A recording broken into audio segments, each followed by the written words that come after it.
I'm Heather Huff. I'm the Executive Director of Policy Analysis for California Education, or PACE, and we're thrilled to have you here today to talk about Cory Koedel's pensions work as part of our larger set of studies, Getting Down to Facts 2. So I'm sure many of you are familiar with Getting Down to Facts, but just a really brief overview of some of the things that we found and where this pensions work fits in.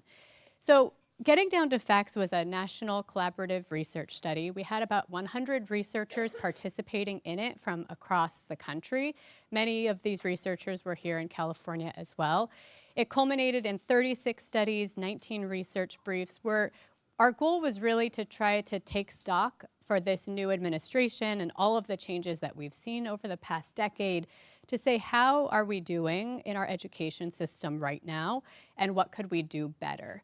And so across all of these sets, we have topics in 4 different areas: in student success, in governance, in personnel, and in finance. So across these areas, really drill down into where we have areas of learning. So our key findings here were that California schools and districts really have been moving in the right direction. Lots of the changes that we've put into place over the past 10 years have started to show some improvement and also have pretty widespread support. But we still have a very large need for policies that address weaknesses that still exist in the system. Specifically, we need to build on the current reforms. So some of the things that we've put into place, actually, we haven't built the right system to support effective implementation. We also need to increase funding and fix systems. Our studies showed that our funding is still not adequate overall for students. And then, as you'll hear more about today, we have some critical issues of education finance, like pensions, that really need to be solved or else could continue to put a lot of strain on our systems. And then finally, we still have large, persistent achievement gaps across the state and for particular student groups that requires really direct attention if we're going to feel successful about our systems. So just a word about Cory Koedel. He's an associate professor of economics and public policy at the University of Missouri. He's also one of the nation's top experts on pensions. Recently released 2 studies that evaluate the relationship between educator pension systems and labor markets. So a real systems look at how pensions affect our education landscape. What we'll do today is we'll have a presentation by Cory about his work, pensions in California public schools, and then we're going to open it up to a discussion period. So at this point, there will be questions and answers for Cory, but also a discussion. We have lots of experts in the room here from different places in California, so different aspects of our system. So what are some of the implications for the research? What have new policy developments? What does that mean for how we approach the pension question? And questions for others in the room. So as you're listening, just think about that. So without further ado, join me in welcoming Dr. Cory Koedel.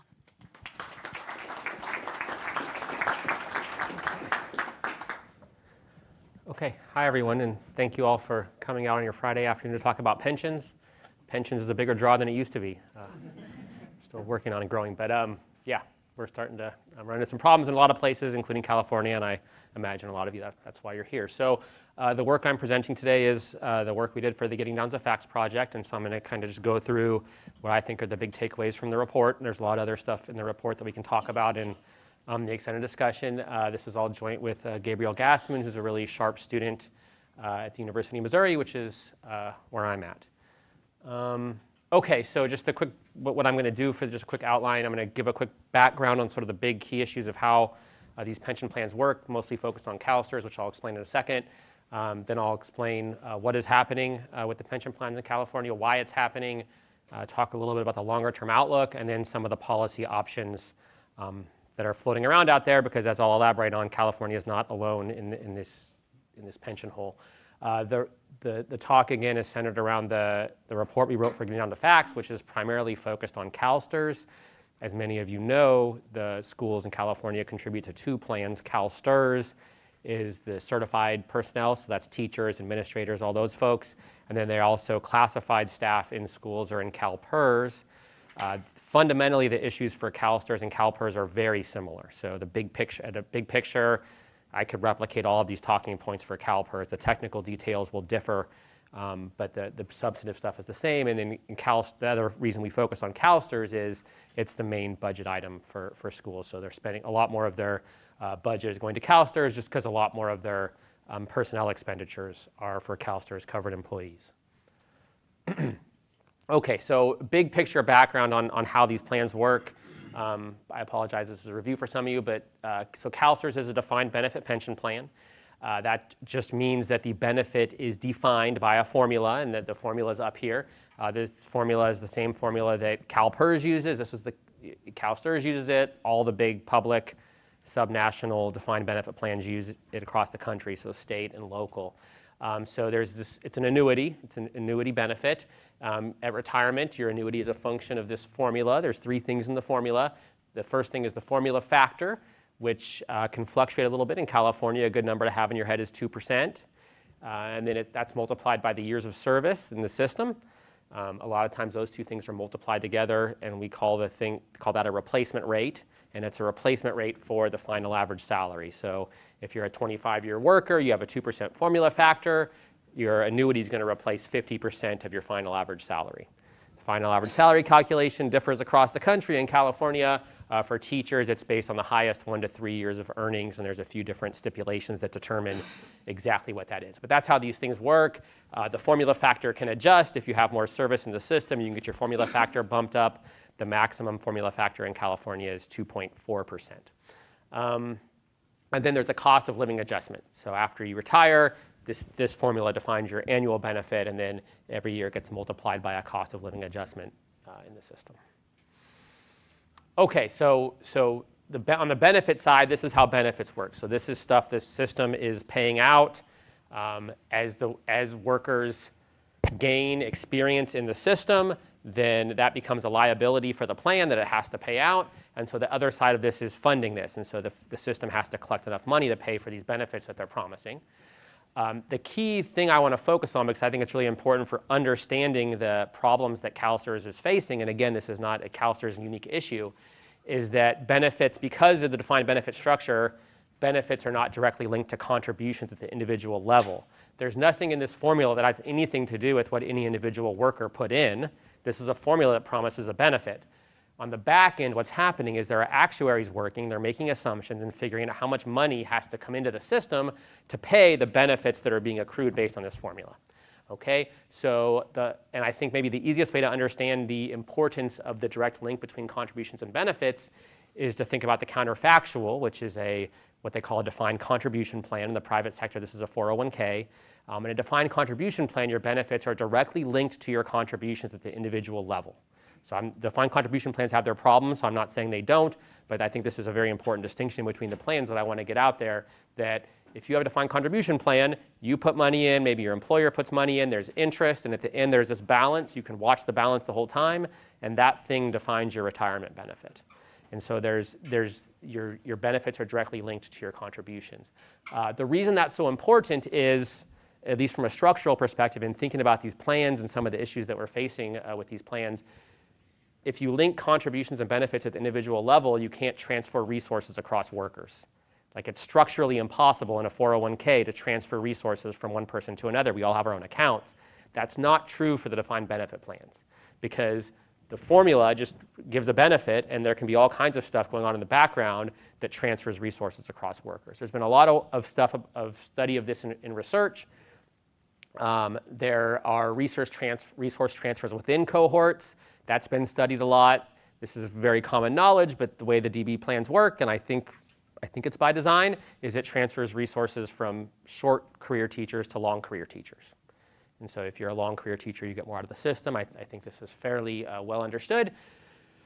But the within cohort transfers aren't what I'm interested in here, because the debt accumulation these plans have, which is what we'll talk about a lot today, comes from the resource transfers across cohorts. So in principle, these plans are designed to be funded at the cohort level, which means every year the actuaries are supposed to be collecting enough money to pay the benefits that are accruing based on this formula. But what's happened in practice in California and elsewhere is the plan has consistently not collected enough money, and that can be thought of as a resource transfer from younger and yet to enter the workforce cohorts to older cohorts.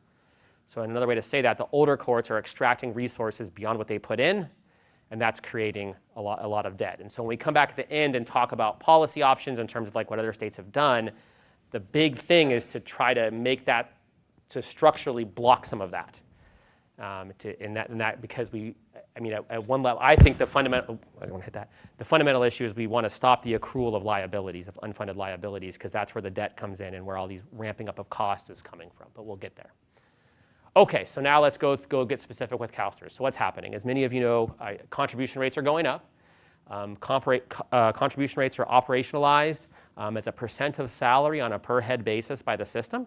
So what the actuaries are doing back there is they're going in and they're using that formula and they're making a bunch of assumptions to figure out how much money they need to collect to pay for the benefits they're promising. In CalSTRS case and in all these other plans, they're also amortizing debt. And then they figure out how much money they need this year to pay for what's been promised. And then they convert that to a percent of of salary of the workforce. And then they levy it on a per head basis to pay for the pension plan. So in California, there are 3 contributing parties: school districts, the state of California itself, and the employees. And so this is fairly typical. In some states, there's no formal state role there. It all operates through the employer, but this is a fairly typical structure. The rate increases we're seeing that have already been realized and that are projected are mostly due to direct legislation from Assembly Bill 1469.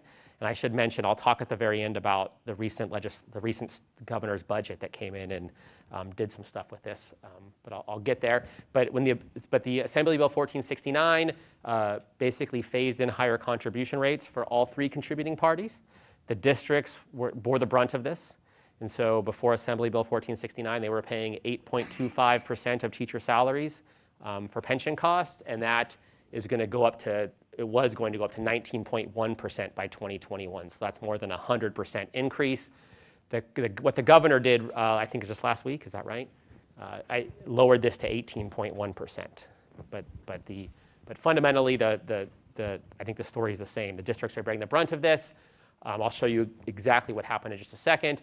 There are also stipulations in Assembly Bill 1469 that add what I'll call variable rates or flexible rates to the different contributing parties, depending on the financial health of the plan. And so those can shift things. And the state flexible rate has already changed quite a bit since Assembly Bill 1469 came into play.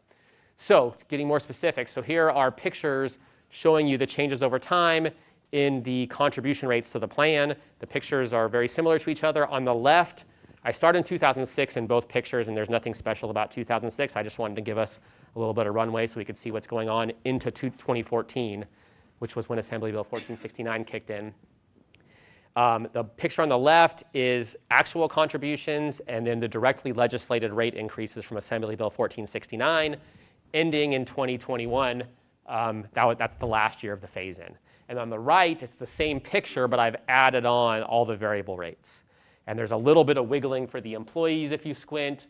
There's a little bit of wiggling for the districts, which are the orange.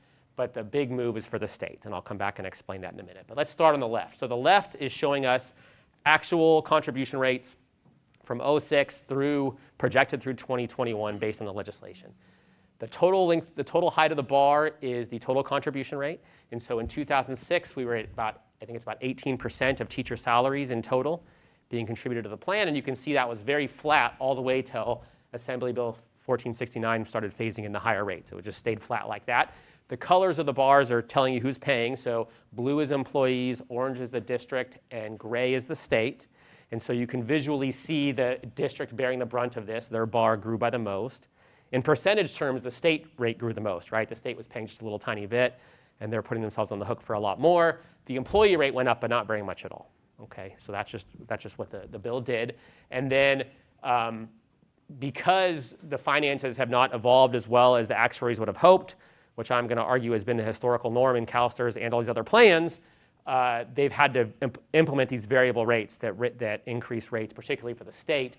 And so on the right here, I've added the yellow, which is the state variable rate. These things are moving around a little bit, but not much. And so the current projection is the state rate is going to increase by the maximum allowable amount in the bill for 7 consecutive years is the total increase. And it'll peak at 2024 is what they're now projecting And this is based on the latest actuarial valuation, and it'll get up to 38% of teacher salaries is where we're going to end. And so what we initially thought 35, that's what Assembly Bill 1469 was going to think we needed. Now we're thinking 38, and this is going to go on through 2046. I'll come back to that on the longer term outlook in a minute. But that's the projection, and that's where we had to get to. And this is why this hurts so much, right? This is a big increase in expenditures over a pretty short period of time. Okay, so that's the what. Contribution rates are going up. Why?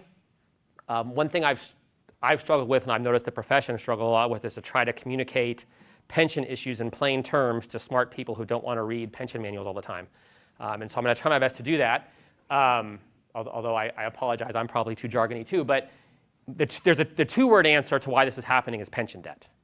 If that's all you remember coming out of here, I think that's actually a lot of the story. The two-word answer is pension debt. And you can peel the onion a lot from there. And there's something you learn on every peel, but I think there's just two peels worth making, and I'm going to make those. I'm going to go just under pension debt, but not much further. So there are two big reasons why pension debt has grown so much in the plan.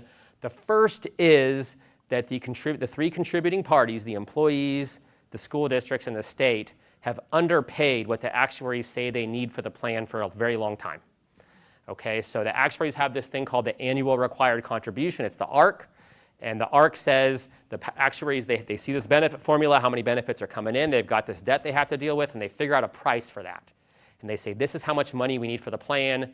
And California, for many years, has said no, thank you. We're not going to pay that. And I'll show you a picture of that in a minute. This is I think there's a very straightforward analogy. This is just like getting a credit card bill every month and not paying it. So you just pay a portion of it, and over time it gets bigger and bigger. And so sure enough, your debt payments are going up, and you have this huge principal, and you dig yourself in a hole, and that's exactly what's happened here. I think it's also worth mentioning that part of why this is hurting so bad with the pension increases is California's been underpaying for a very long time. So not only do you have to pay off a bunch of debt, but you have to get used to actually paying the right price, right? If you thought something was really cheap and it turns out it's not so cheap, even that hurts. And on top of that, you have all this pension debt. So let's look at what's been going on. So this graph is showing you what was actually paid, so these purple bars, and what the actuaries said they needed every year since 2006. And I could update this with 1 year as soon as I get time, but this is just based on actual stuff that happened because the actuarial projections changed so much I don't like to project. But the purple bars here, what's actually paid, that's just these bars. Okay, that's exactly what's been paid, and that's through 2017. And so what you can see is the green bars are always higher. The actuaries are always saying they need more than California has been paying. Starting in 2006, for about 4 years here, the first 4 years of the panel where we picked up, there was about a 3 percentage point gap. The actuaries were saying they needed 21% of salary. California was paying 18%. Those actually look okay because of all of this mess, but just for to be clear, this is a big underpayment. This is not good. 3%, so that's 1/7 of, so you're only paying 6/7 of what they say they need. You do that for a very long time on the amount of dollars in these pension plans, and you build yourself a pretty deep hole. Of course, you can see it's a lot worse than that. In 2010, the ARC spiked. There's a few reasons for that. Some of it's the Great Recession, although I think that's an overrated explanation for why this stuff is happening. CalSTRS also lowered the assumed rate of return on assets, which is actually a smart thing to do that we'll talk about in a minute. It's a financially prudent thing to do, but it's painful. And so when they did that, then they made, for now I can just say they made some assumption changes. So they said, look, everybody, we need a lot more money. And California said, nope, right? So it goes on like this. And then Assembly Bill 1469 is finally trying to get these bars in alignment. But you can see even through 2017, which is after 3 years of increases, we're still deficit spending every year. I mean, even though as much as this hurts, we're still not paying what we need to pay, and we're still going further into the hole every year. Okay, so this is not a very uplifting presentation. Sorry.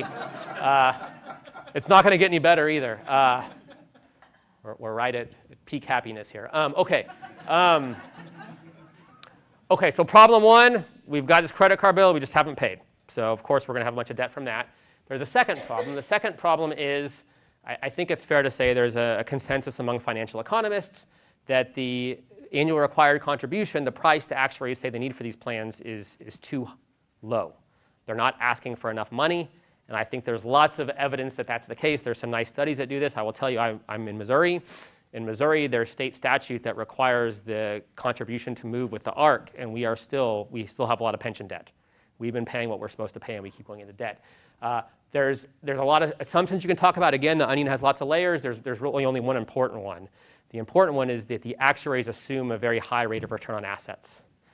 And that helps them with their accounting in the short term, because if you think about their math problem, they're taking money from workers today, and then they're promising them some benefit in 30 years. And how much they need to collect today depends a lot on how much interest they think they can earn on what that is, right? So they get to compound this interest for 30 years and make a payment. Well, if they assume they're going to get a really high rate of return, and they work backward from that calculation, they're going to decide today they don't need very much money. And if they're wrong, then when they get 30 years down the road, they're going to not have collected enough money to pay what they told the people they'd pay by that benefit formula, but they're going to pay anyway because we guarantee that benefit, and we build a lot of debt that way, okay? So for any of the pension wonks out there, there's an equivalency in the calculations between the assumed rate of return on assets and the rate at which they discount liabilities. If that doesn't make any sense to you, you don't have to worry about it, but you can just think of it in very simple terms as you're bringing in money, you're projecting how much you're going to have in the future, and if you assume a high rate of return, you're going to have lots. But if you don't make that, then you're going to be in a hole. So one challenge with presenting this idea is I can't tell you what the right rate is. There's no answer to that question. No one knows. But I can tell you what a credible source does. So I think the Federal Reserve is a fairly credible source. So they report on, they account for pension liabilities at the state level and do their own reports and accounting of this. In their calculations, they assume a 4% return on assets. CalSTRS is assuming a 7% rate. I think CalPERS is at 7.5 right now. Two things about that. First, the first thing to say is this is actually very good compared to the industry standard. 10 years ago, almost all of these plans, including CalSTRS, were at 8%. Okay, and I should be very clear, the difference between 8 and 7% when you compound these returns over a very long period of time is a ton of money. It's an enormous amount of money. So this is very good, compared to the industry standard, for whatever that's worth. But the difference between 4 and 7% is billions and billions and billions of dollars. And so, the concern here is even if we pay what the actuaries are saying they need, it won't be enough. And that's also contributing to the debt. That's what's been happening. And so we're getting these retirees now who are retired, even ignoring that we've underpaid what the actuaries asked for, they didn't put in enough money for their benefits. And so that all goes into the debt. Okay, longer term outlook. So one of the things that I wanted to do with this report and make sure that was very clear is just talk about how inflexible this situation is. So I feel like a lot of people in the school system are very passive about pensions. They're like, oh, this thing is just happening to me. There's this mandate, and I have to pay it, and I'm in this plan, and I hope it goes away. I just hope something will get fixed and this will stop happening. They don't understand why it's happening in the first place. And because if you don't understand why it's happening, you can think, oh, maybe this will just disappear for us. And I just want to be clear, that's not going to happen anytime soon. So under current law, and assuming all actuarial assumptions hold, this is the new normal through 2046. Okay, the best projection right now is that 38% total. Okay, if actuarial projections are too optimistic, which I think is historically the best expectation, then there's only two possibilities within the current system. Contribution rates are going to have to go up even more, and I would argue that one-time payment that just happened is a way that contributions have gone up. It's not fixed into the system, but they basically made a big payment toward the pension plan. Or in 2046, we're still going to have a bunch of debt, and this is going to keep going. But the bottom line, this is a problem for a very long time, and it's not something that's just going to get fixed in the budget, and schools are need to go back to how things were. There's no reasonable path that I see towards something like that happening. It's just too much money. Okay, so now I want to talk briefly about policy options, and just to give the context for that, I just want to again go back to the point. California is not in this by themselves. Everyone has this problem. A few years ago, a team of us pulled together data on all the state plans for the teachers, and it's a little old. It's getting a little old. Things happen fast. But as of 2013, we pulled all the plan reports. On average, across states in the U.S., 11% of teachers' salaries are going just to pay down pension debt. So this is not for any new benefits or anything. This is just the pension debt servicing cost. Okay, California, CalSTRS right now is at about 18%. That gap overstates how bad a shape California is in relative to the rest of the country, just because this number's gotten worse since 2013.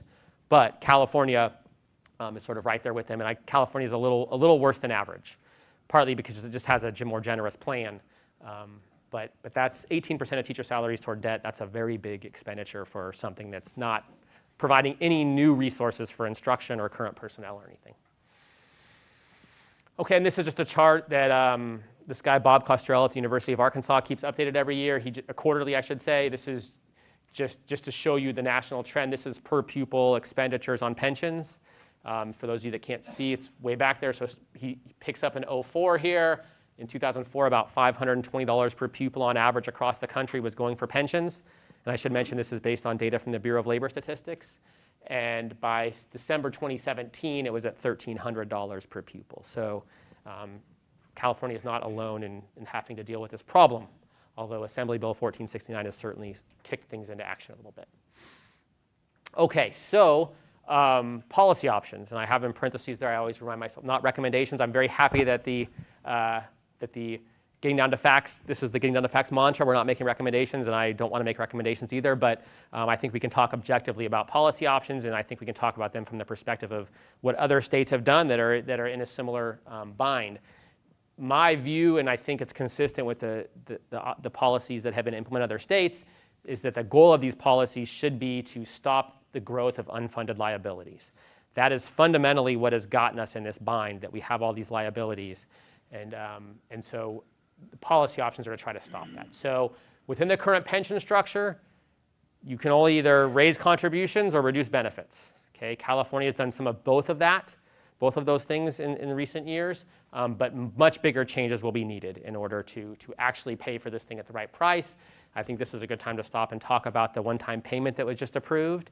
So people in the room probably know the details better than me, but I believe a $4.1 billion went to CalSTRS total. The governor is going to put $3 billion toward the district share of the liability and $1.1 billion toward the state share. And there's the potential for another $1.8 billion is my understanding. So this is a nice first step, but I just want to be clear. One thing I worry about stuff like this, I think it makes people feel like they're solving the problem by doing something, but it's kind of can be dangerous because I think it's not doing much. So CalSTRS total unfunded liability is $105 billion. If you owed $1 million and I gave you $50,000, you'd be happy, but it wouldn't really solve your problem. And I think that's the kind of attitude you should have about this one-time payment. This was a nice thing. It's better than nothing, but it's really a drop in the bucket in the total liability. It also does nothing to address the underlying structural issues that got California into this mess in the first place. So the system's going to keep running how it is, and all of history says we're going to keep getting this debt pile up. So this is, it's a nice gesture, but I am skeptical that it's doing anything meaningful to fix the problem. But I mean, this is a piece of raising contributions rates, right? So California could do that every year. If they did it every year for 20 years, we might get somewhere, right? But raising contributions is one way to solve this problem. Some of you may know that California has reduced benefits for new hires. So CalSTRS in particular, teachers hired after 2012 are in, they call it the 2% at 62 plan. I just call it tier 2, but it's a worse plan. They're paying in the same amount as the current teachers, as the teachers in the older plan. They actually have more risk the way that the new Assembly bill came out, but they're going to get reduced benefits. There's some states that have done this much more severely than California. I will just say I'm not the biggest fan of that because I think it's pretty hard on the new teachers. But this is the kind of stuff that you have to do if you're going to keep this current pension structure. Contribution rates need to go way up or benefits need to go way down because we aren't paying enough to pay for the benefits we're promising. Social Security is worth mentioning as a potential policy option here. California teachers are not in Social Security. California is in the minority of states where that's the case. You could make the argument that Social Security, like a three-legged stool type approach to retirement security, and Social Security can be one leg of that. It diversifies risk both from the worker side and the state side. So I mentioned that. I think that's something to seriously consider, but we also shouldn't pretend Social Security is doing wonderfully because it's not. And it's going to have its own day of reckoning, and it's unclear what's going to happen with that. But it's something to think about that's floating around out there, and it is true that most other states' teachers are in Social Security. And then the last thing I'll say is, some states, it's a small but growing number, have made structural reforms to their plans. So they had a plan like CalSTRS and they moved to a different type of plan. The specific reforms vary. In the report, I talk through a bunch of different examples of the possibilities. But the one common feature of all of them that I want to get out there is that they shift the emphasis away from the defined benefit plan. And the reason they do that goes back to the main point here, that's where the growth in unfunded liabilities that we can't seem to get a handle on comes from. And by shifting the emphasis on that, you lower the accrual of debt. So a couple of states have totally got rid of the defined benefit plan, at least as it's typically implemented, Alaska and Kansas. Most other states that have made changes have done something more modest. I just describe it as reducing the emphasis, but the two big things are they shift to a hybrid plan that is part defined benefit but part defined contribution, and then they lower the generosity on the defined benefit, and so it's kind of like a mix. And then there's some states that are letting teachers choose between a defined benefit and defined contribution. And for whatever it's worth, the defined contribution plans are actually quite popular. Their take-up rate is higher than I would have expected, actually. But yeah, so there's, I think that's everything. So thank you.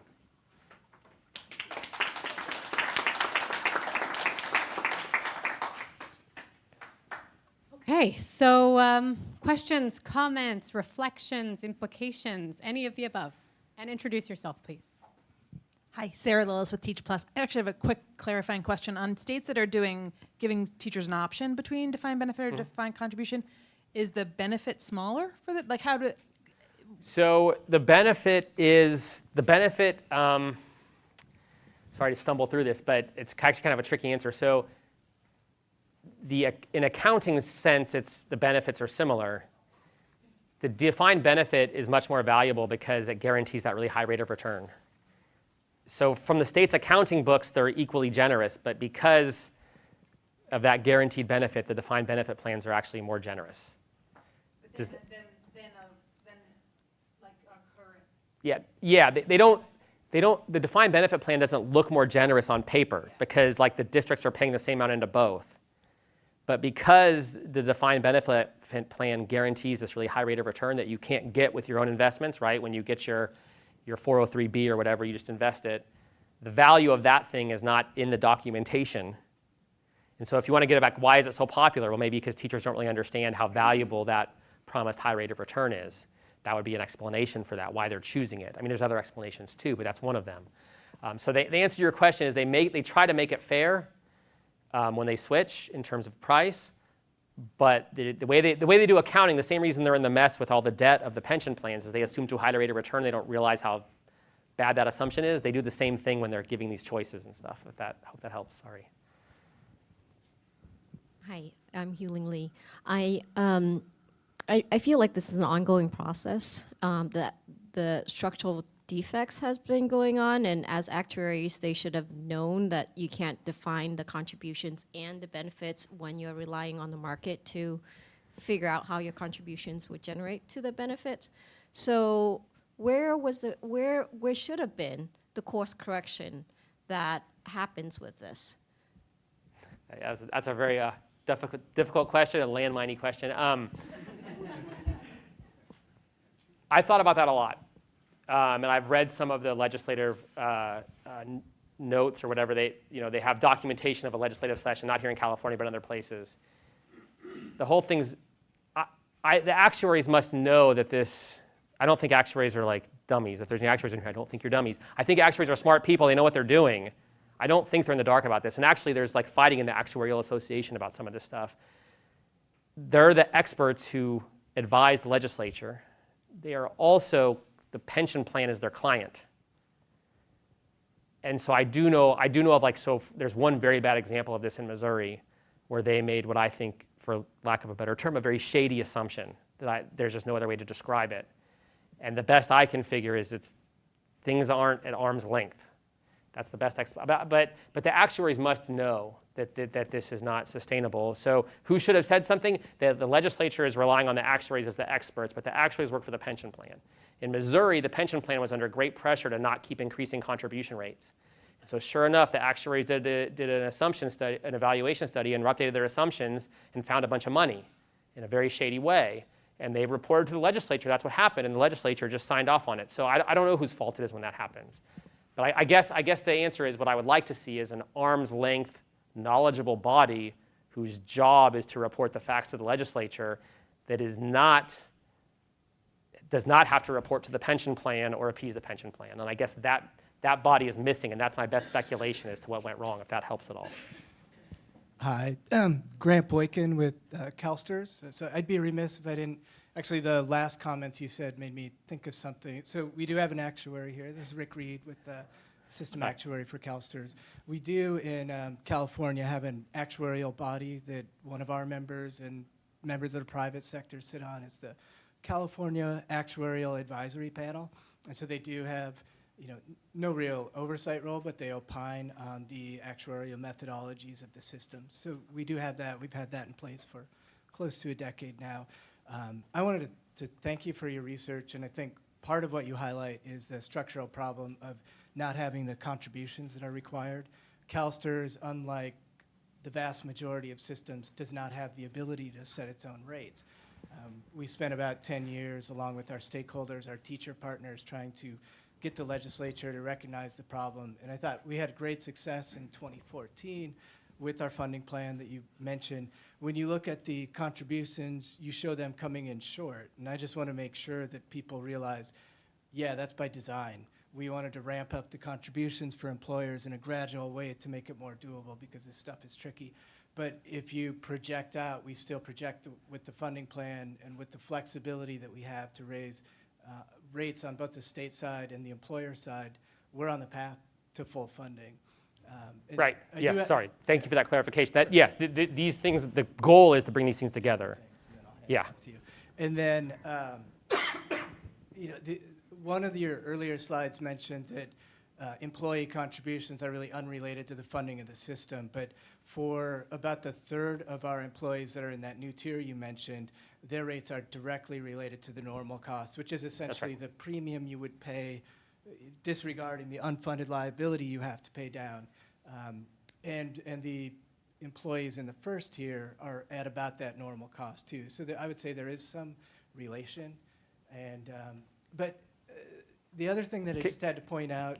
Sorry, can I jump in? I'm gonna let you make. I just want to make a quick clarification for everybody. So when you're saying CalSTRS can't set their rates, I just want to make sure everyone understands what you mean. This is what you mean is, as you guys were saying, you need more money. The state can just say no, and that's visually what that looks like, and that can't happen. That can't happen in Missouri and a lot of other states. So I just wanted to clarify what you were saying. Yeah. Set in statute. Now there is a little bit of flexibility on the margins for the state. We can raise it 0.5% a year. Right. For employers after 2021, about 1% up or down a year. My sense is that will solve that problem, though. Yeah. Right? I mean, it's built into the statute now. Yeah. You have caps on how fast you can raise it, but you'll eventually, whatever it says you need, you'll eventually get there. Yeah. Or, I mean, if you disagree, I don't want to stick words in your mouth. But every year we do a risk report where we look at the viability of that plan and whether we're still on path to get there. Right. But our actuary's chomping to get it in. I've talked too much. So thank you. So I want to address a couple of the comments that were made and about the investment returns. So if you look, first of all, practically, if you look at the investment returns CalSTRS has made over the last 10 years has been 7%. So when you're talking about the funding of a system, you do two things, contributions and investment returns. So if I think I can make 7%, but I don't make 4%, the rest of it has to make up in contributions. So what happened in 2000 around the country is plans thought they had more money than they needed.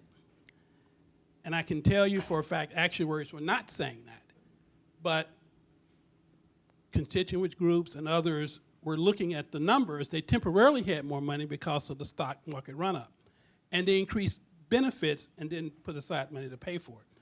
What actually happened was those benefits were basically unpaid. So that's the accumulation of debt, and that's what happened here at CalSTRS. So if you look at the funding of the system and the amount of money we have based on benefits before the 2000 benefit increase, we were at some point 90+%, and that's most systems. The other thing about CalSTRS you have to understand is CalSTRS started out with an unfunded. and was basically pay as you go up until 72 when they put a little bit extra money in. So in the 70s, CalSTRS was about 20-something% funded. And they were really, really bad. And they put in a little bit more money, and they started some employee contributions to make up some of that. But we really, except for the market run-up, have never been properly funded. And so we were not properly funded in the 2000s, and that debt just accumulated, plus the additional benefits. And then the investment return, people said, well, we can't make 8% anymore. We can only make 7.5%, 7%. Then the actuary lowers the rate. So the actuary doesn't depend on themselves to say how much the system can make. They're working with the investment consultants. You look at 20, 30, 40 years of returns for CalSTRS, it's more than 8%. It's 8.5, close to 9. So there are practical reasons why you say you can make that versus 4%. And that's a whole debate that we've had for a number of years.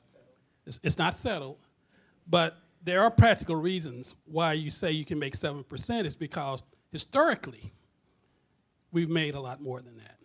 And if you go back to like 1970, if we said we could make 7%, but we only made 4%, like people are saying now, CalSTRS would be broke. But yet CalSTRS says $220 million. So what history tells you and what experience tells you is that you've actually made more than 4%. And so the question is whether you can make more than that going forward.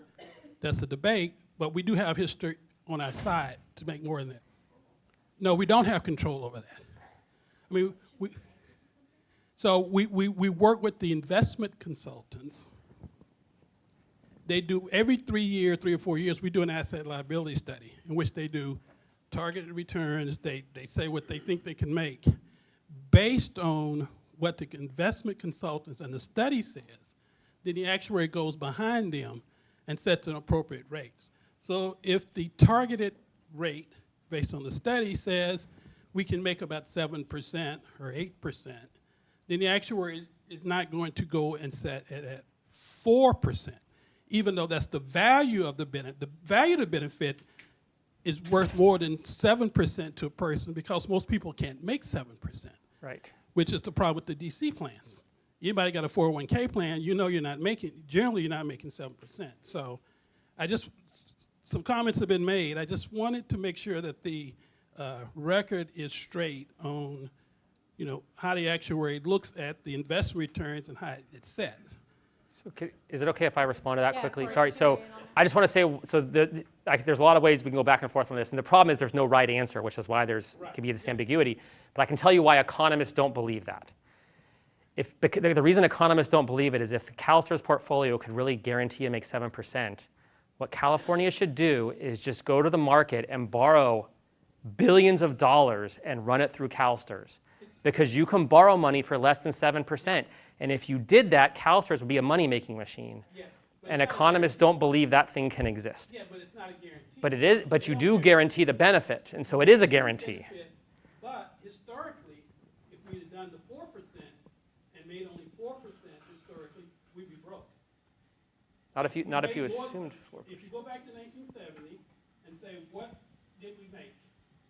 If we'd have said we only going to make 4% and we were right, but we were funding and paying benefits based on a higher rate, we wouldn't have nearly the money we have today.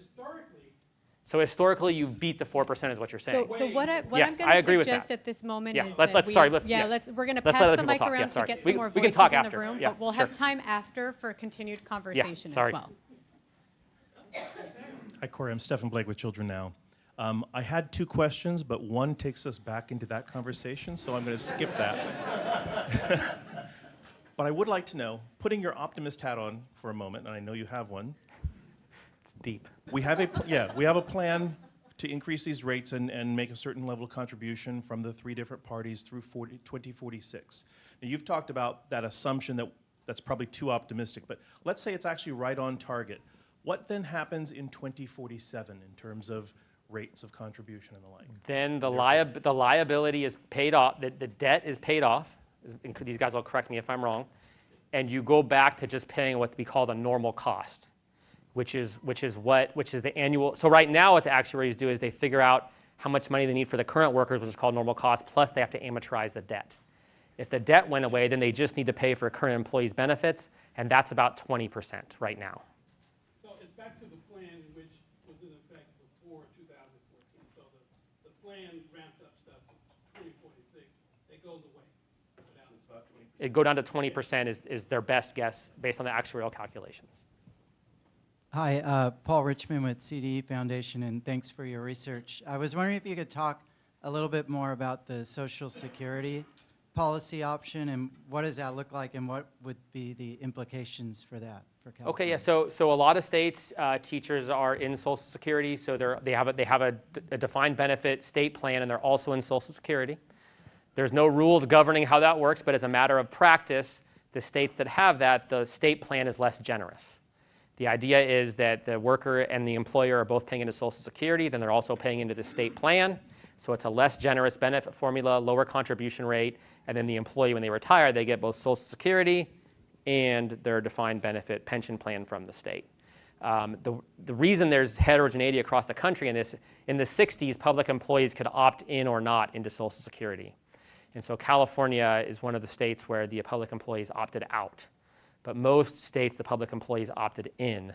And so when I said, California has has a higher debt cost than most states, they're pretty similar to other states without Social Security coverage.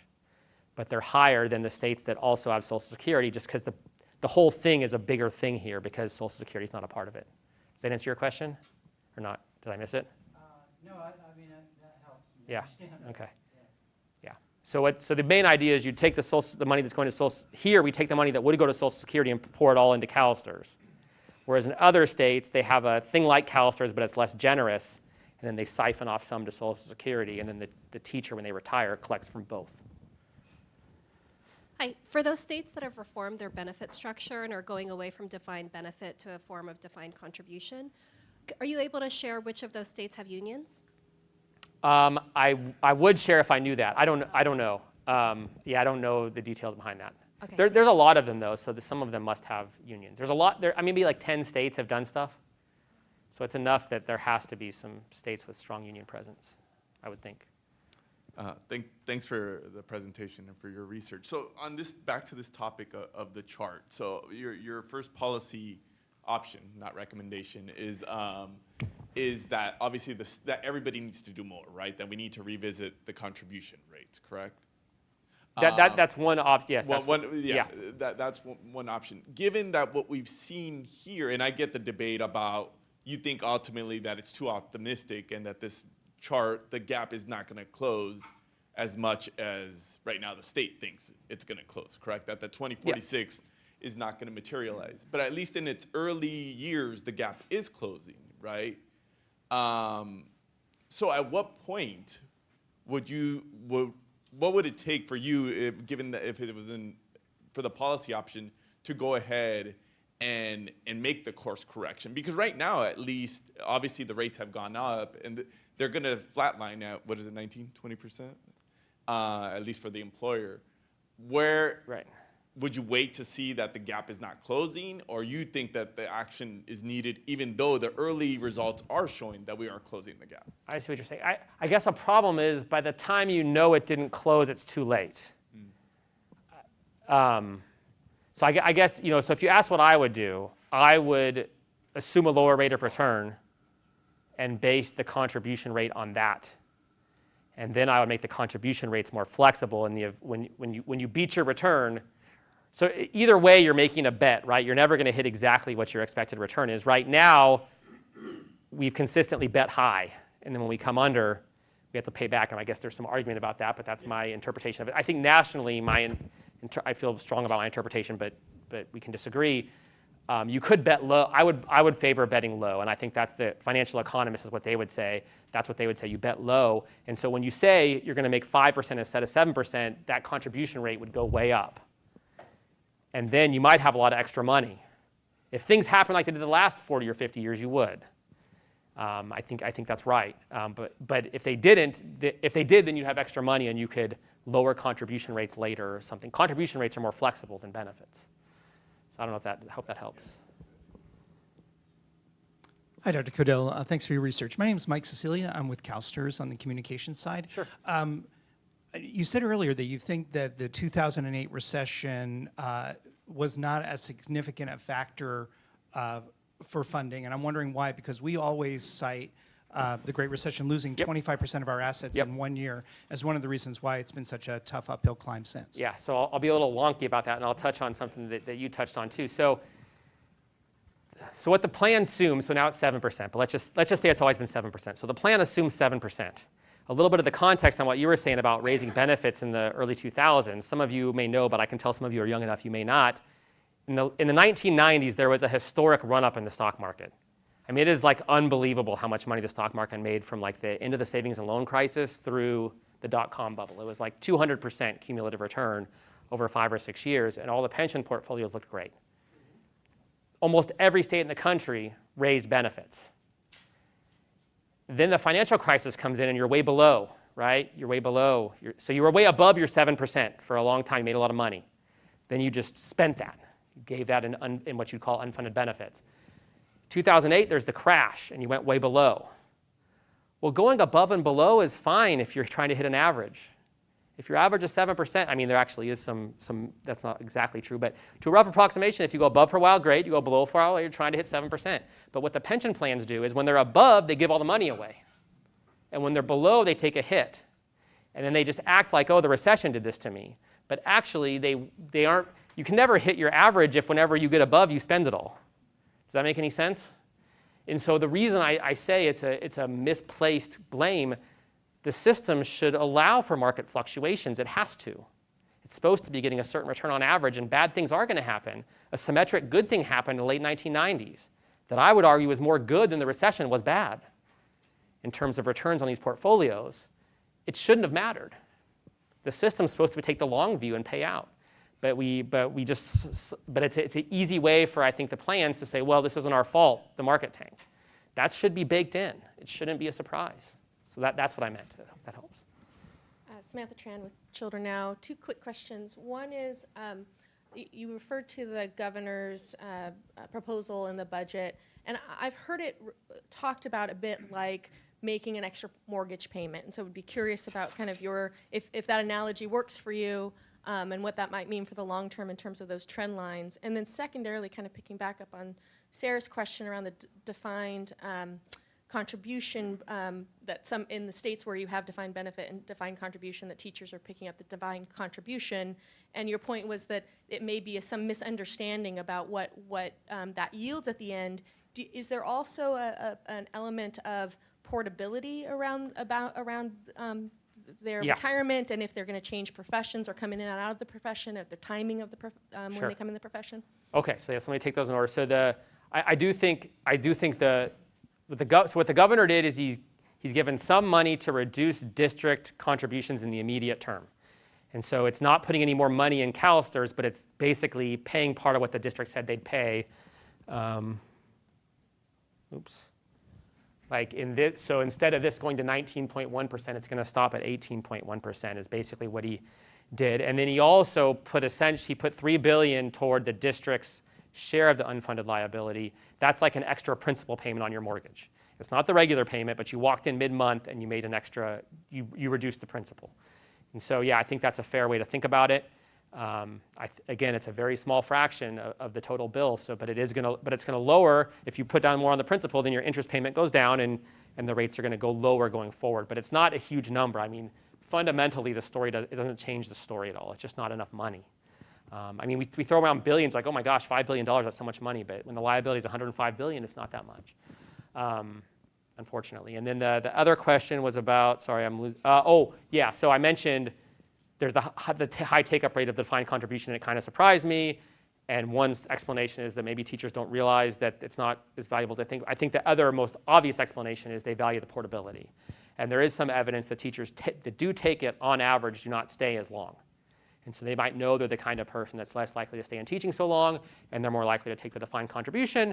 And you can argue that's good or bad. I think that, you could say, well, we should really be shifting the money to the career teachers, and that's fine. You could also argue that we might want to induce more people who aren't sure they want a full career in teaching and to come try it out for a while. And so, there's lots of reasons, and there's some articles, and I'm certainly happy to share those offline, but they talk through this stuff. But the bottom line is the take-up rate is quite high.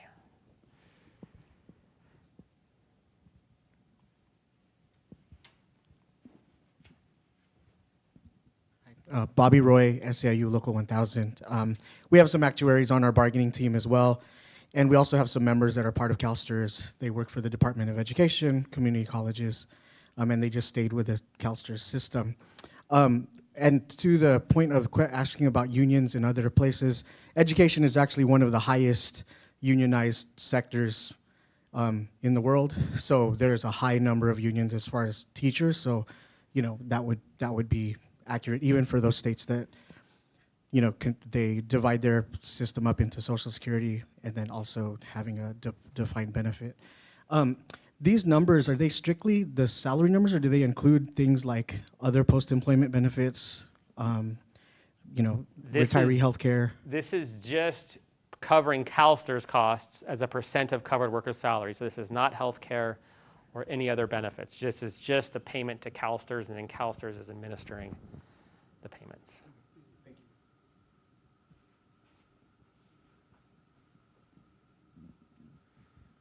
Thanks, Tara Kinney with the Learning Policy Institute. I was wondering if you could tell us a little bit more about how other states have tackled this problem. You mentioned it a little bit, but are there other states that also didn't opt into Social Security, for example, that have reformed their systems by getting into Social Security or other? Can you take us under the hood? Good question. Yes. Of So I'm not aware of any state that has made the turn on Social Security, actually. And so, there's not, like I said, most are already in, so it's not a huge pool. It's, I think, about a third of states that are not in, but there's no one who has done that. And I don't know. There's good reasons. Social Security under normal circumstances is not the boat you want to jump on, right? It depends on how leaky your boat is, but it's not like you're looking at that like it's a wonderful yacht or something. Social Security is not that common. But again, the most common move is these hybrid or choice plans, where they'll basically reduce the emphasis on the defined benefit and then also add a defined contribution component, and the teacher has both. That's by far the most common thing.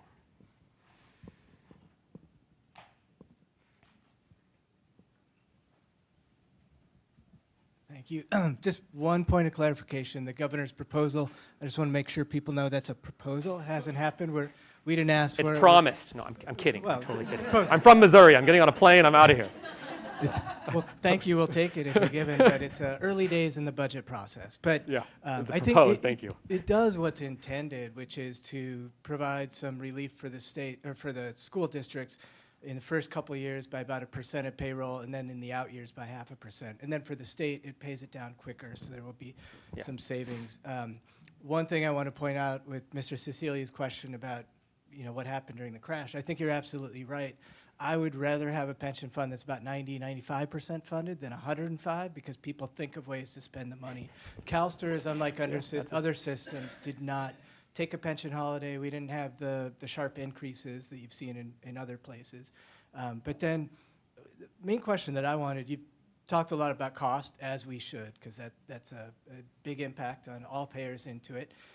But how about benefit levels? CalSTRS has a very modest benefit, no Social Security. Most members at the end of their career with about 30 years retire with just over half of their working salary.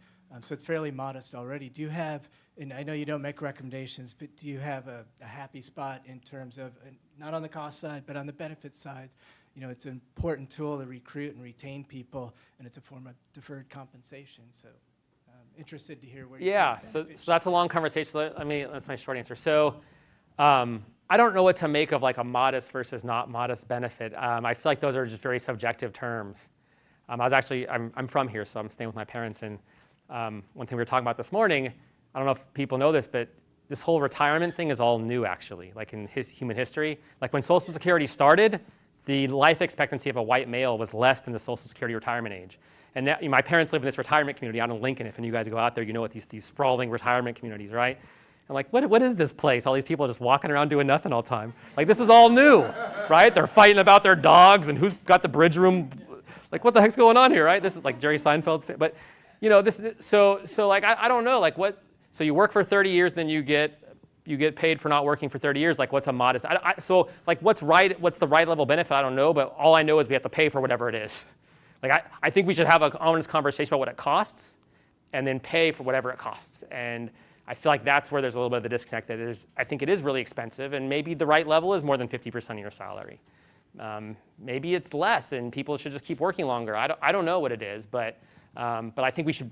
I do think we should pay for it, and I think that's the non-subjective thing. They're less subjective. All right, last question here.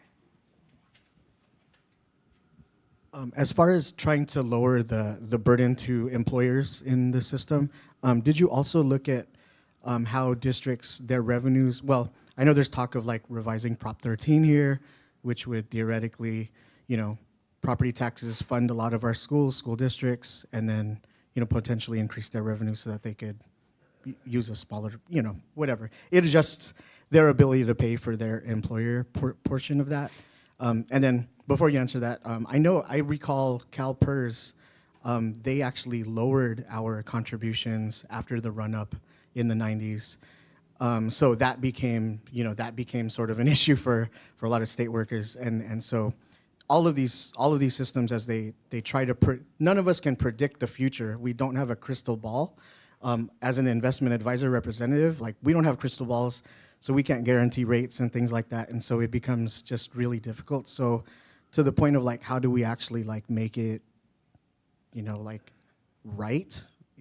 As you've said over and over, there's no right answer because there's just too many variables to do it. But yep, and there's uncertainty. Yeah. On the revenue side, I don't know, and I think that's a big political fight. There's all kinds of stuff on Prop 13. I see it all over the national news, and all kinds of crazy stories about some house worth millions of dollars of the property taxes, like, nothing, and that's a whole separate issue. My view is, I actually feel like that's not, well, like for day-to-day operation, of course, that matters a lot. Fundamentally, what I like the least about this is all of this debt cost means it's money you can't spend on the kids and the personnel today, right? It's money going to pay past ghosts. And even if you get more revenue to pay it, I'd still love to use that revenue for today's kids and today's teachers. But you could, so it's just siphoning off money. Wherever the money comes from, it's taking a fraction and giving it to cover all this old debt. And I think you can't get away from that no matter how much revenue you raise, right? Well, on that note, thank you so much for coming. Thank you, everyone. Thank you.